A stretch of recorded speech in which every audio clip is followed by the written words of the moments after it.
Hey YouTube, thought I'd do a quick video update of my gaming rig. I got it in a new case with some new water cooling parts. I thought I'd do a quick update and give you some ideas of how to mount your pump and res if you get an NZXT case, the Switch 810. So what I did was I got the mini res Swiftech and the MCP655 pump. All I had to do was cut a PCI bracket, one of the old slot covers, drill 2 holes in it to line up with the pump, drill 2 more holes in it to line up with this piece of casing right here, drill 2 holes in the case, put 2 bolts through, and bam, pump's mounted right there.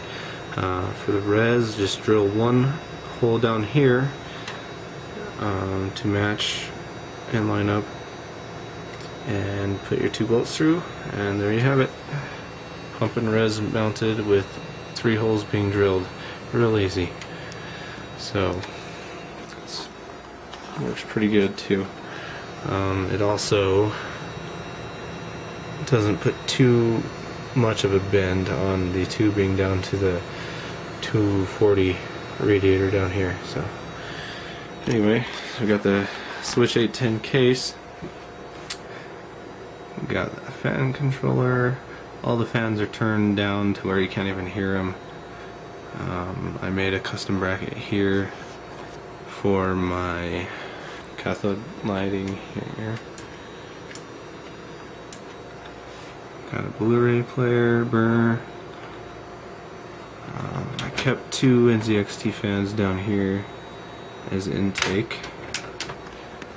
And I have 6 Corsair SP120s in push-pull on a 360 radiator up top.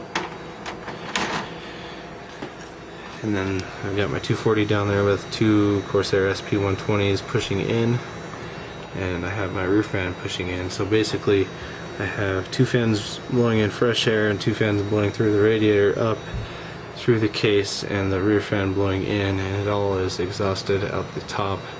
Everything stays really cool. Anyway, we got the Maximus Extreme motherboard, 16 gigs of Corsair 2000 megahertz RAM, i7 3770K, GTX 670s and SLI, the EVGA Supernova 1500 watt power supply. It's a pretty good setup. Alright, what else? We've got 2 Samsung 27 inches.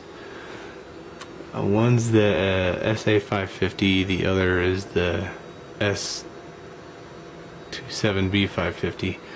So basically the same model, only one is like the newer version. They match pretty well. Got a Logitech G500 mouse here. My old G5, can't get rid of it. It's my first gaming mouse. It still works great. And I was a little disappointed on this. This is the Rat 7. It just randomly stopped working when I plugged it in one day. It will freeze my computer. We've got this SteelSeries Z board here. I love this gaming keyboard. I actually had the older version, and this is an expensive board for what it is, but I'm so addicted to using this dedicated area here. Alright, I'm going to turn off the light here so you can see how that looks. Looks pretty sharp. And with this setup too, I only had to remove one of the internal bays for drives, so I still have room for three internal drives, hard drives, and then you also have a hot swap up front.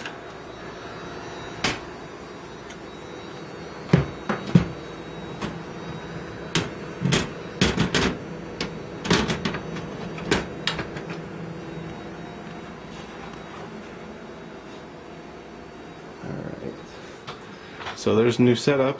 I did a D-lid on the processor. I have Intel burn test running here for a little bit. Beforehand, if I were to run my processor at this speed, 4.5, close to 1.3, actually it is at 1.3 volts right now, my temps would be probably in the 80s. I did upgrade my cooling a little bit, but it definitely made the biggest difference doing the D-lid. Right now, the hottest core, it got up to 65, but usually the voltage is right around like 2.85. It's running a little high right now. Might be causing some higher temperatures, but definitely acceptable temperatures compared to what they were running before the D-lid. So I'm definitely happy with that. Well, there's the new setup. It's working pretty well. I actually really like the case. At first I thought it was going to be too much white, but once I got these in here, it wasn't too bad. Added my little EVGA logo. What I'm probably going to do though is paint some black going right along here, just like a black triangle almost, and then with a little bit of a black line going all the way around the top and sides. So it's basically a black filled with white outlines, and then I'll probably also paint a black skull right up here. That way it's kind of an even balance of black and white. But it's definitely not too bad looking. I'm glad I went with the white. I really like the white inside rather than black. So, but yeah, there it is. Hope you enjoyed the video.